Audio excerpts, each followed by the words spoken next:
खुशी का सुहाना सफ़र एपिसोड 10। जैसा कि आखिरी एपिसोड में खुशी और दुबे जी को दीपक ने अग्रवाल जी की मिठाई की दुकान पर मिठाई खाता देख ये बात अपनी माँ को बताने के लिए घर की ओर भाग जाता है और खुशी उसे पकड़ने की नाकाम कोशिश करती है। घर पहुँचने के बाद दुबे जी और खुशी को जिस बात का डर था वही हुआ। वहाँ मिसेस दुबे खुशी और दुबे जी को बहुत खरी खोटी सुनाती है और दीपक आग में घी डालने का काम करता है। घंटे भर आपस में बहस करने के बाद मिसेस दुबे वहाँ से चली जाती है और अब दुबे जी और खुशी इस बहस का जिम्मेदार दीपक को मानते हैं और उस पर बहुत गुस्सा होते हैं। अब आगे दुबे जी खुशी को उदास देखकर खुशी से बोले, चल बेटा कमरे में चल के थोड़ा आराम कर ले। वो खुशी को उसके कमरे में ले जाते हैं, उसे थोड़ा रिलैक्स होने के लिए बोलते हैं, मगर खुशी को कहाँ चैन पड़ने वाला था। वो लंबी लंबी सांसें भरकर अपने एक हाथ की मुट्ठी बनाकर अपने दूसरे हाथ की हथेली को पंच करती कमरे में इधर उधर चक्कर लगाती हुई कुछ सोच रही होती है। दुबे जी उसकी बेचैनी का कारण समझ जाते हैं और फिर खुशी से बोलते हैं, बेटा ये दीमक शुरू से ही ऐसा है। मम्मी का चमचा हर बार की तरह उस चुगलखोर ने चुगली करना ही जरूरी समझा। क्या बताऊं बेटा, तब भी ये दीपक यूं ही चिंदी चिंदी बातों की चुगली अपनी माँ से किया करता था और फिर घर में ऐसे ही कोहरा मचता था। दोनों माँ बेटे घर में शांति का माहौल चाहते हैं और घर में शोर शराबे भी यही दोनों करते हैं। शांति का तो ढोंग करते हैं सिर्फ। बेटा तू नहीं थी तब ये दीपक जितनी बार भी घर पर होता था मेरी जासूसी करता था। जब भी मैं फोन पर किसी से बात करता तो टेढ़ी नजरों से मेरे मोबाइल की स्क्रीन को देखता था, तो कभी बातें सुनने की कोशिश करता कि मैं अपने फोन पर अग्रवाल जी से तो बात नहीं कर रहा। जब मैं घर के बाहर होता था तो भी वो दीमक साए की तरह मेरे आगे पीछे मेरे आसपास ही होता था। एक बार बेटा तेरी मम्मी इमली की चटनी बनाने के लिए कुछ गुड़ मंगाई थी और थोड़ी देर बाद उनको शक हो गया कि डिब्बे में से गुड़ की डली कम है। उस वक्त मैं नहाने जा रहा था तो मुझे रोककर मुझसे झिकझिक करने लगी और जब उस झिकझिक से फ्री होकर मैं नहाने गया तो बाथरूम में खिड़की में वो दीपक मुझे झांक रहा था। जब मेरी नज़र उस पर पड़ी तो वो पल भर में गायब हो गया और फिर जब नहाकर कमरे में गया तो पूरी अलमारी बिखरी हुई थी और अलमारी बिखेरने का काम उस दीपक ने ही किया था। खुशी ने पूछा, फिर क्या हुआ पापा? तब दुबे जी बोले, बेटा उस वक्त मेरा गुस्सा 7वें आसमान पर था। मैं उन्हें आवाज देकर कमरे में बुलाकर इस गिरी हुई हरकत करने की वजह पूछने वाला ही था कि तुम्हारी मम्मी बिना मेरे आवाज दिए ही वहां आ गई और मुझसे पूछने लगी, आपको ये गिरी हुई हरकत करने की क्या जरूरत थी? मैंने उनसे पूछा, आप मेरा ही सवाल मुझसे क्यों दोहरा रही हैं? तब तुम्हारी माँ हाथ आगे करते हुए मुझे कुछ मिठाई के डब्बे दिखाए जिसके अंदर रखी हुई मिठाई खराब हो चुकी थी और साथ में वो गुड़ की डली भी थी जो चोरी हो गई थी। मैं कुछ समझ पाता उससे पहले तुम्हारी माँ बोल पड़ी, मिस्टर भुलक्कड़ दुबे जी, कुछ याद आया आपको आपको छुपा के रखी हुई इन सभी अमानत को देखकर? क्या चूहों की तरह घर के कोने कोने में कचरा इकट्ठा किया हुआ है आपने? इन डब्बों में से कुछ मिठाई तो आपने खाई है और कुछ मिठाई अपने भुलक्कड़ रवैये की वजह से खाना ही भूल गए जो अब पूरी तरह से सड़ के बदबू मार रही है। मीठा खोर तो पहले ही थे आप, अब आप लेवल इतना नीचे गिरा लिए कि मीठा चोर भी हो गए आप। दुबे जी ने खुशी को आगे बताया, क्या बताऊं बेटा, अपने भूल जाने की बीमारी की वजह से उस दिन मेरी बहुत फजीयती हुई।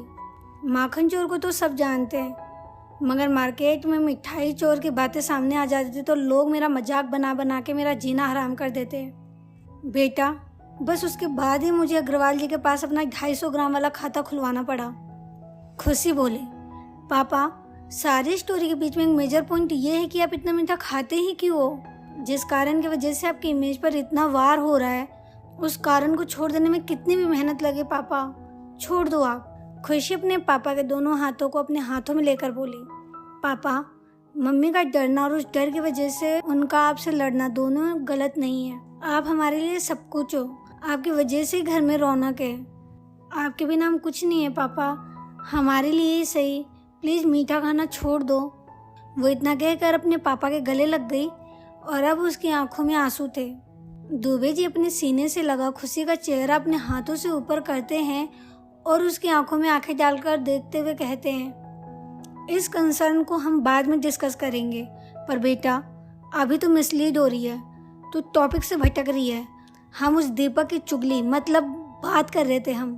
खुशी अपने आंसुओं को पोंछते हुए बोली, हाँ पापा अब वो दीपक दिमक नहीं रहा बल्कि ऊँट हो गया है और अब उस ऊँट को पहाड़ के नीचे लाने का टाइम आ गया है। दुबे जी बोले, हाँ बेटा, बिल्कुल सही बात कह रही है। पहाड़ के नीचे लाकर उस ऊँट को खूंट में बांधना ही हमारा मकसद होना चाहिए अब। पर बेटा, अभी तो थोड़ा रेस्ट कर। तेरी मम्मी ने तेरा खाना बंद कर रखा है और जब तक तू जगी रहेगी तुझे वो खाना नहीं देगी, इसलिए आंख बंद करके सो जा। और नींद ना भी आए तो सोने की एक्टिंग करना।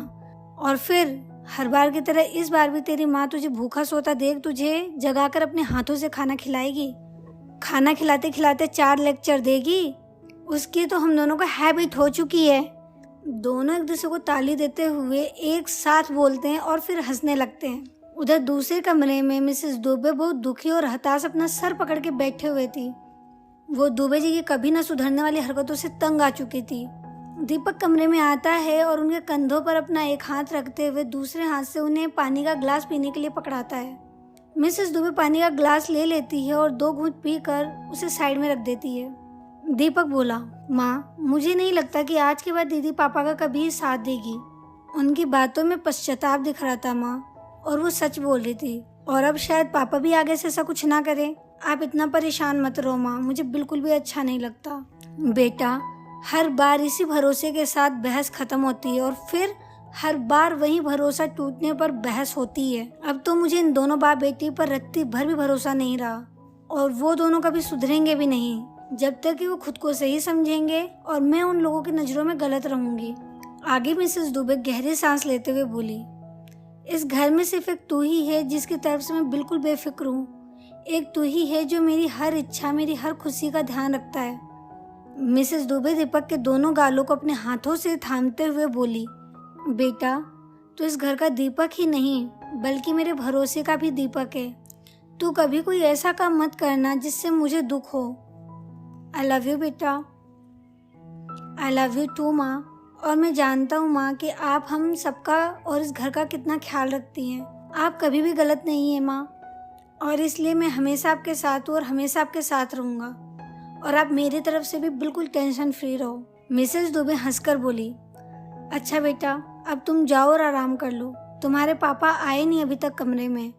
तुम्हारे पापा और वो खुशी जरूर किसी दूसरे उपद्रव की तैयारी कर रहे होंगे।